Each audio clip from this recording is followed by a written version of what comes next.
They thought it was a curiosity, a tourist trap.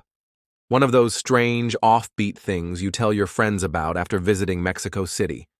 A house filled with dolls, thousands of them, dangling from ceilings, lining the walls, perched on shelves with their cracked faces, their glassy eyes, their frozen expressions that always seemed just a little too aware.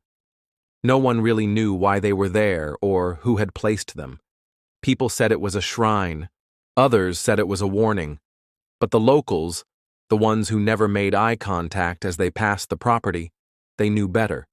They said the dolls were vessels, that something had happened inside that house decades ago, something monstrous. That the dolls weren't just there to frighten tourists. They were there because they held something inside them, something that could never be allowed to leave. The house sits on the outskirts of Mexico City. The official address is rarely advertised. Most people find it only through word of mouth or strange corners of the internet. It doesn't appear on city tour maps, and yet somehow those who are meant to find it do. Some go out of morbid curiosity. Some are thrill seekers, and a few, though they don't admit it out loud, go because they're looking for something they've lost. The building is unassuming from the outside. Faded stucco walls, a rusted iron gate, the kind of place that blends into the cityscape. But once you pass through that gate, something changes. The air grows still. Sound dies off. Even the birds that chatter overhead seem to quiet as you step through the threshold. It starts with one or two dolls. They're nailed to the gate, rain-drenched and sun-bleached, with button eyes and rotting lace. Then there are more. On the porch, in the windows, hanging like limp-bodied sentries. By the time you enter the house, you're surrounded. Hundreds, thousands. Their little heads turned toward you, their eyes watching. Most of them are old. Some are porcelain, some cloth, some plastic. Some look handmade. Others are clearly mass-produced, but none of them look clean.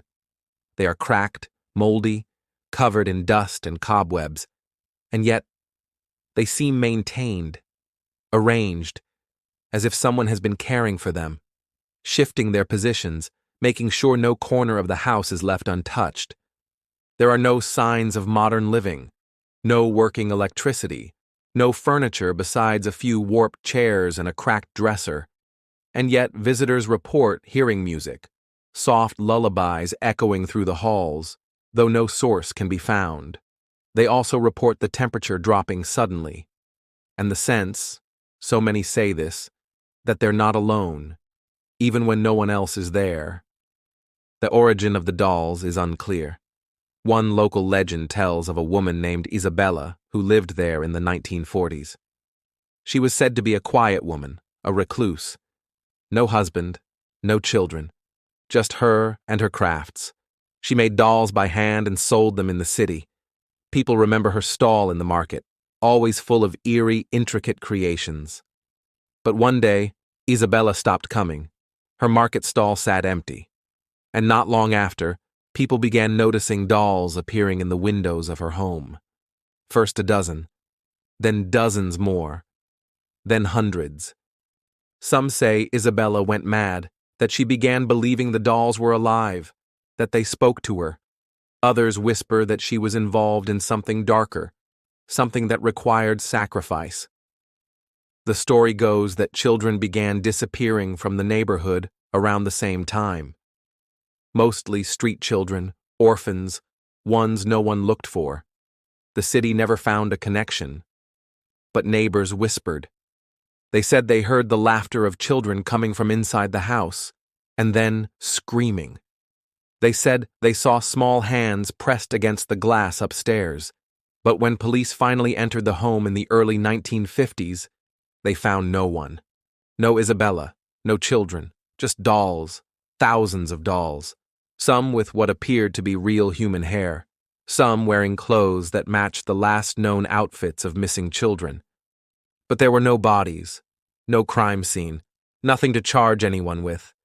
Just an overwhelming sense that something in the house was wrong.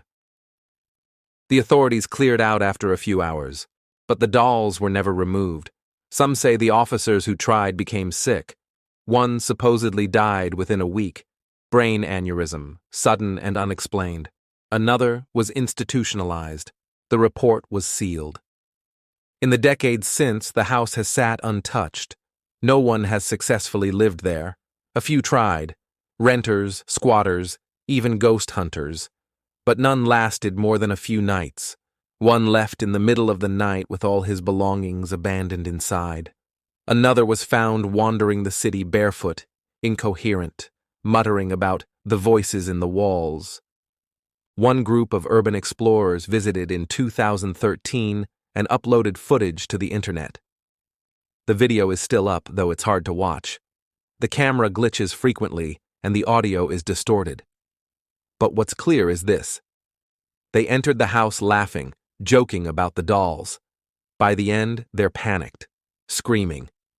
The final frame shows one of the explorers curled into a ball, whispering, "I'm sorry," over and over, while dolls surround him on every side. Some say the house is cursed. Others believe it's a sort of prison, a place where malevolent spirits are held in place by the dolls.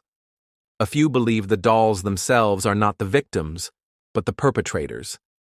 That whatever happened in that house didn't stop with Isabella.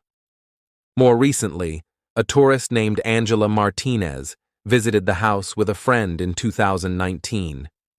They had heard about it from a Reddit post and decided to check it out.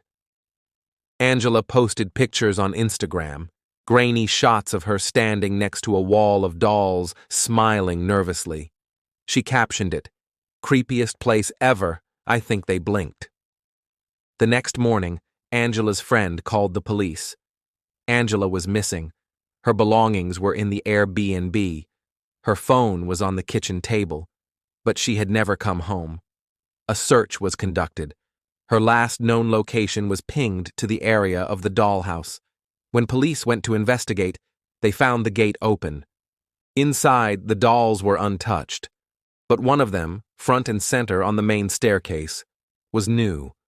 A porcelain doll with long dark hair, and the clothes it wore matched what Angela had on in her Instagram post. The police refused to make an official connection. No body was found. No evidence of a crime. But Angela's family insists something happened there. Her mother claimed she had a dream weeks after the disappearance. In it, Angela stood behind a veil of lace, her lips sewn shut, her arms stiff at her sides.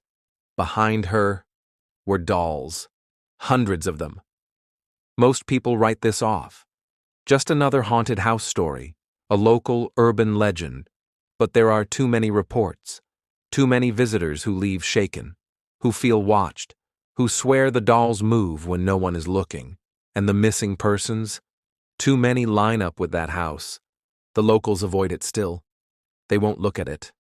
They cross the street before they pass it. Children are told not to even speak about it. The few who do refer to it in hushed tones. They call it La Casa de Mil Muñecas, the House of 1,000 Dolls. They say the dolls are watching. They say the house takes what it wants, and once you go in, something follows you out. So if you ever find yourself in Mexico City and someone tells you about a strange little house covered in dolls, walk away. Don't try to find it. Don't ask where it is. And above all, don't go inside. Thank you for listening to The Lantern's Tale.